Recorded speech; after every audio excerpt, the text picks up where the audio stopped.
Hello সবাইকে, এটা হলো দীঘার ডে 3। মানে সেই দিনই কিন্তু আমাদের বাড়ি ফেরার কথা ছিল। আর সকাল সকাল ঘুম থেকে উঠে রেডি হয়ে গেছি, একটু জাস্ট বেরিয়ে পড়েছিলাম ওই 1-2 ঘন্টার জন্য, জাস্ট একটু সমুদ্রের পাড়ে গিয়ে উপভোগ করার জন্য। যেহেতু বেরোতে একটু লেট হয়ে গেছিলো, আমার চুল বাঁধতে দেরি হয়ে গেছিলো আর কি, তো সেই জন্য ফার্স্টে ভেবেছিলাম টোটো করেই চলে যাবো, তারপর অতিরিক্ত ভাড়া বলছিল, তো সেই জন্য আমরা হেঁটেই চলে যাচ্ছি। আর আমার মুখটা বেজার, তার কারণ হচ্ছে দিদির থেকে আমি প্রচণ্ড ঝাড় খেয়েছি চুল বাঁধতে দেরি হয়েছে বলে। আর এখানে দেখো রাস্তায় কত হনুমান এক জায়গায় বসছিল, তো সেটা ক্যাপচার না করে পারলাম না। আর তারপর এখন যাচ্ছি সমুদ্রের পাড়ে। সেদিন মনটা অনেকটাই খারাপ ছিল। প্রথম কথা তো দিদির থেকে ঝাড় খেয়েছি। দিদি কোথায়? আজকে সমুদ্রের ঢেউ অনেক বেশি। আর দ্বিতীয় কথা, এই যে সমুদ্র ছেড়ে চলে আসতে হবে, মানে এই জিনিসটা খুব কষ্ট দিচ্ছিল। আর সব থেকে বড় কথা, তার পরের দিন থেকেই আমার আবার টানা ডিউটি ছিল, সেটা আমার জন্য আরো বেশি কষ্টকর।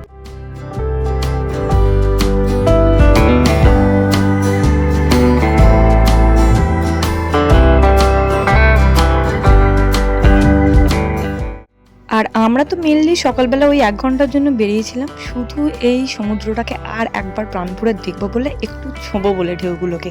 তো গিয়ে আমি তো সামনে গিয়ে দাঁড়িয়ে পড়েছি, যতই ভিড় থাকুক না কেন, কারণ আমার ইচ্ছা হচ্ছিল যে পায়ে একটু ঢেউটা এসে লাগুক। মানে স্নান তো আর করতে পারবো না সেই দিন, কিন্তু অন্তত ঢেউয়ের ছোঁয়াটা একটু পাই। তো সামনে গিয়ে দাঁড়িয়েছিলাম, আর আমি পড়ে যেতে পারি এই ভয়ে দিদি গিয়ে আমাকে শক্ত করে ধরে দাঁড়িয়ে আছে। আর মা আর বাবা জানি না কেন একটুকু এগোয়নি, তো মা এখানে চুপি চুপি দাঁড়িয়ে দাঁড়িয়ে আমাদের ভিডিও করছিল, সেটা আমি জানতেও পারিনি, অনেক পরে বুঝতে পেরেছি।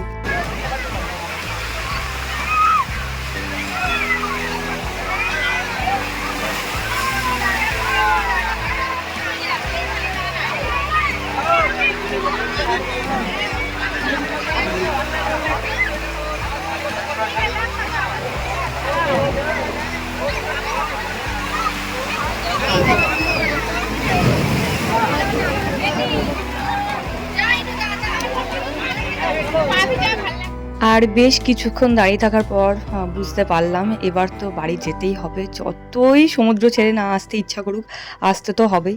তাই জন্য লাস্ট বারের জন্য সমুদ্রের সাথে নিজেকে একসাথে একটু ধরে নিলাম ক্যামেরায়।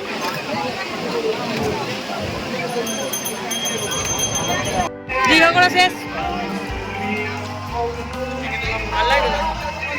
বাড়ি যাওয়ার কিছু ইচ্ছা নেই ভাই, মনটা খারাপ লাগে। আবার ডিউটি কাল থেকে। আসলে তারপর সমুদ্রের পাড় থেকে একটু চা খেয়ে নিলাম, আর খেতে খেতে কথা বলছিলাম, তাই হয়তো কথাটা একটু অন্যরকম লাগলো। এবার হোটেলে যাব, আর তারপর রেডি হয়ে একবারে বেরিয়ে পড়বো। ভালো লাগছে না কিছু, একদমই ভালো লাগছে না, বিকজ সমুদ্র ছেড়ে চলে যাচ্ছি আবার কাল থেকে সেম ডিউটি। সে বাই বাই টু দীঘা, কাল থেকে আবার ডিউটি। তো এখন আমরা রুম ছেড়ে দিলাম এই মাত্র, হোটেল থেকে বেরিয়ে যাচ্ছি। যেতে যেতে যাচ্ছি একটু খাওয়া দাওয়া করে নেবো, আর ওই টুকটাক অল্প কিছু কেনাকাটা বাকি আছে সেটা করে নেবো, আর তারপর বাড়ি। চলো যেতে যেতে কথা বলছি। হোটেল থেকে বেরিয়ে পড়েছি, এবার একটু জাস্ট ঘুরতে যাচ্ছি, একটু খেয়ে নেবো, খাওয়া দাওয়া করে নেবো, আর টুকটাক কিছু কেনাকাটা জাস্ট একটু বাকি আছে, এখনো বাকি আছে। তার কারণ ওদেরই কেনাকাটা, আমার কিছু কেনাকাটা নয়।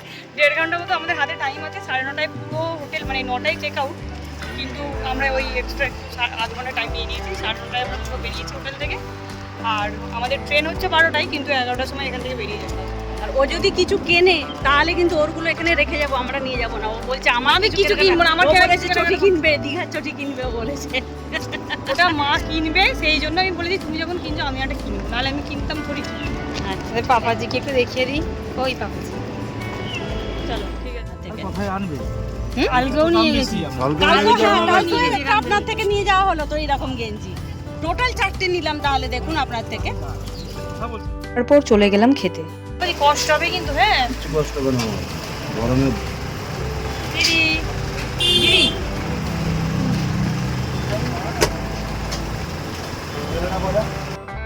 যেহেতু আমরা ওই খাবারটা খেয়েই মোটামুটি বেরোবো, তো তখন আমরা বেশ অনেক কিছুই খেয়ে নিয়েছিলাম। যদিও বাবা ফার্স্টে নিয়ে নিয়েছিল ঘুগনি মুড়ি, আর তারপরে আমরা কিন্তু পেটাই পরোটা, ডিম টোস্ট, মানে অনেক কিছুই খেয়ে নিয়েছিলাম, যাতে পেটটা পুরো রাস্তাটা ভর্তি থাকে। মানে তারপরে কিছু খেলেও যেন টুকটাক খেলেই পেট ভরে যায়। খাওয়া দাওয়া কমপ্লিট, আর মাত্র কিছুক্ষণ। আমি কিন্তু জুতো কিনিনি। দিদি একটা জুতো নিল। এই মেয়েটা তো যেখানে যাবে কিছু না কিছু নেবেই।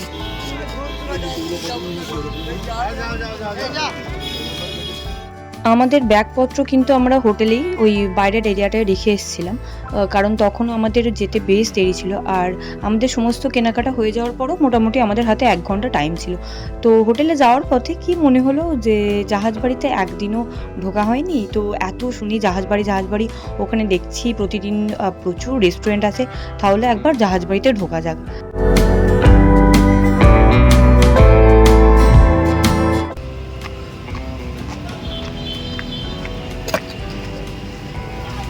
হ্যাঁ, যে যার প্লেস নিয়ে নিয়েছে। বসে পড়েছে জাহাজে। আর জাহাজ বাড়িতে আছেটা কি, খোলা তো নেই, এটা কি শুধু রাতে খোলা? ওই একটা দুটো তো রেস্টুরেন্ট নেই, অনেক রেস্টুরেন্ট। কিন্তু তারপর জাহাজবাড়িতে গিয়ে জানতে পারলাম যে ওটা আসলে একটা সরকারি অফিস, তবে আশেপাশে যে রেস্টুরেন্টগুলো আছে সেগুলোতে যাওয়া যেতে পারে। তখন আমাদের মনে হলো যে এতদিন ধরে দেখছি দীঘা কফি হাউস, তো কফি হাউসে ঘুরে আসা যাক। কিন্তু ওখানে গিয়েই বোধহয় আমাদের সব থেকে বড় ভুলটা হয়ে গেছিল। ও মা, দুটো কফির দাম দেখবি এখানে। গভর্নমেন্ট নয়, আই থিঙ্ক নয়। গভর্নমেন্ট হলে এত হাইফাই হতো না ব্যাপারটা।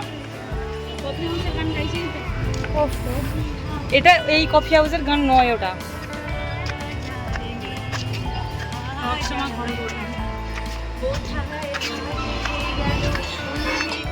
প্রথমে যখন কফি হাউসে ঢুকলাম, তো ওখানকার চারপাশ, ওখানকার পরিবেশ, অ্যাটমসফিয়ার দেখে আমাদের ভীষণ ভালো লাগলো। যে মনে হলো হ্যাঁ, এরকম চারদিকে এরকম কলকাতার এত ছবি, জায়গাটা ভীষণ সুন্দর, এতদিন কেন আসিনি।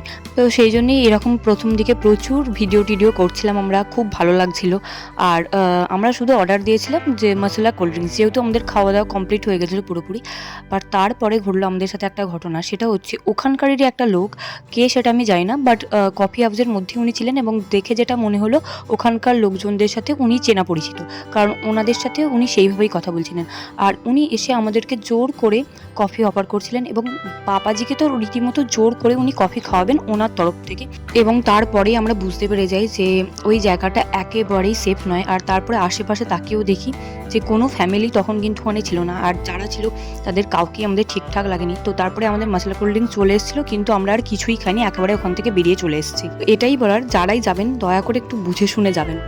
আর তারপর ডিরেক্ট হোটেলে চলে এলাম, আর ওখান থেকে ব্যাগপত্র নিয়ে একেবারেই বেরিয়ে পড়লাম স্টেশনের উদ্দেশ্যে। আর তখনও কিন্তু আমরা সবাই যথেষ্ট ভয়েই ছিলাম। আর এখানে হোটেলের কাকু আমাদেরকে রুমের ব্যাপারে কিছু একটা বলছিল, যেহেতু যাওয়ার দিন রুমের জন্য হোটেলের কাকুর সাথে আমার ঝগড়া হয়েছিল। তো যাই হোক, তবে রুমের ব্যাপারে প্রথম দিন ঝামেলা হলেও ওনাদের ব্যবহার কিন্তু এমনি যথেষ্টই ভালো। তো এই হোটেলটা রেকমেন্ড করতেই পারি আমি, মানে ইচ্ছা হলে অবশ্যই থাকা যেতেই পারে। আর ইউটিউবে তো এই হোটেলটা সম্পর্কে ডিটেলসে দেওয়াই আছে। আর আমরা কিন্তু ছিলাম দীঘা তাজ হোটেলে। তো তারপর টোটো ধরে নিলাম আর স্টেশনের দিকে যাচ্ছে। আর সবাই এখন কিন্তু মারাত্মক সিরিয়াস হয়ে বসে আছে, কারণ ওই ব্যাপারটা কারোর মাথা থেকে বেরোচ্ছে না। বিশেষ করে উনি তো মানে আমাদের সমস্ত ডিটেলস জানতে চাইছিলেন কফি হাউসে, তো সেই ব্যাপারগুলো আমাদের তখনও মাথায় চলছিল। তো সেই জন্য এতটা সিরিয়াস হয়ে বসছিলাম। আর তারপরে চলে এলাম স্টেশনে। আর এখানে মা আর পাপাজি অলরেডি স্টেশনের ওদিকে প্রায় ঢুকে গেছে, আর দিদি এখানে এখন পেমেন্ট করছিল। আর আমি দীঘা স্টেশনটা একটু জাস্ট ঘুরিয়ে তোমাদেরকে দেখিয়ে দিলাম। আর তারপর আমি আর দিদিও স্টেশনের ভেতরে ঢুকে যাচ্ছি এখন। আসলে আমাদের টিকিট কাটা ছিল না, তো যেহেতু আমরা লোকাল ট্রেনে ফিরছিলাম আর কি, তো আমরা ওখানে কিছুক্ষণ ওয়েট করছিলাম। আর দিদি এখন চলে গেল টিকিট কাটতে।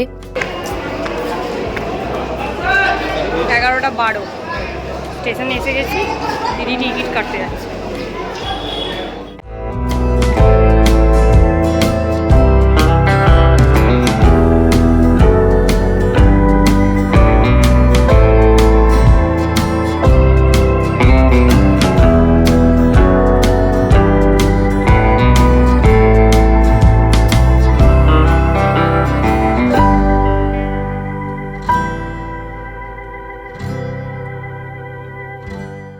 আর তারপর আমরা স্টেশনে এসে বেশিক্ষণ দাঁড়ানোরও সময় পাইনি, আমাদের ট্রেন কিন্তু ঢুকে গেছিলো।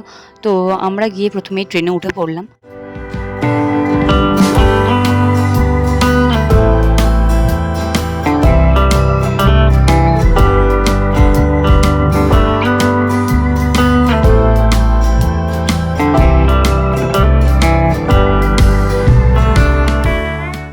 দীঘা থেকে যখন ট্রেনটা ছেড়ে বেরোচ্ছে আমার অদ্ভুত লাগছিল, জানি না কেন। মানে আমার এটাই মনে হচ্ছিল যে কত মানুষ মানে ছেড়ে যাচ্ছে জায়গাটা। যেদিনকে আমরা দীঘা এসেছিলাম সেদিনকে আমাদের কতটা আনন্দ, আর সেদিনকেও কিন্তু সেম ট্রেনটা করেই অনেক সবাই আবার বাড়ি চলে যাচ্ছিলো, তো তাদের একটা মন খারাপ কাজ করে। আর সেদিনকে কিন্তু আমাদের সেম জিনিসটাই হচ্ছিল। তো দীঘা স্টেশনটাতে যখন ঢুকছিলাম তখন একটা আলাদাই আনন্দ, আর যখন ছেড়ে বেরোচ্ছি তখন আবার সেই ডেলি লাইফ, এটাই আর কি। একটু তো মনটা খারাপ করছিলই। আর এখানে মা বাবা মোটামুটি ঘুমিয়েই পড়েছে, আর দিদিও ঘুমিয়ে পড়েছে, আর আমিও কিন্তু প্রচণ্ড টায়ার্ড ছিলাম, আমারও ভীষণ ঘুম পাচ্ছিল। বাট এই ভিডিওর চক্করেই পুরোপুরি আর কি রেস্টটা নেওয়া হয়নি।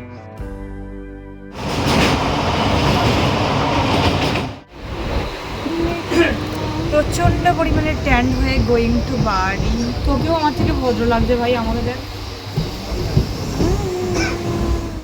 আর প্রায় সারাটা দিন জার্নির পর প্রচণ্ড টায়ার্ড হয়ে গেছিলাম। আর এখন কিন্তু আমাদের ট্রেন মোটামুটি প্রায় সাঁতরাগাছির কাছাকাছি চলেই এসছে। আসলে আমাদের সাঁতরাগাছি নামার কথা ছিল, তো সাঁতরাগাছি থেকে তারপরে আমরা নামার পর আবার আলাদা প্ল্যাটফর্মে এখন যাচ্ছি, মানে ওখান থেকে আবার লোকাল ট্রেন ধরে হাওড়া আসবো বলে। তো এই প্রথমবার সাঁতরাগাছি গেলাম, আর ট্রেনে ওঠার পর কোনো ভিডিওই করা হয়নি, এত ভিড় ছিল। আর এখন কিন্তু প্রায় হাওড়া নামার পালা, তো চলো হাওড়া নামি আগে। আর এই হচ্ছে আমার মুখ চোখের অবস্থা সারাদিনের জার্নির পর, প্রচণ্ড টায়ার্ড ছিলাম সেই জন্য। আর লোকাল ট্রেনে ওঠার পর, মানে আমাদের এখানে ট্রেনে ওঠার পর কোনো ক্লিপসই আমার নেওয়া হয়নি।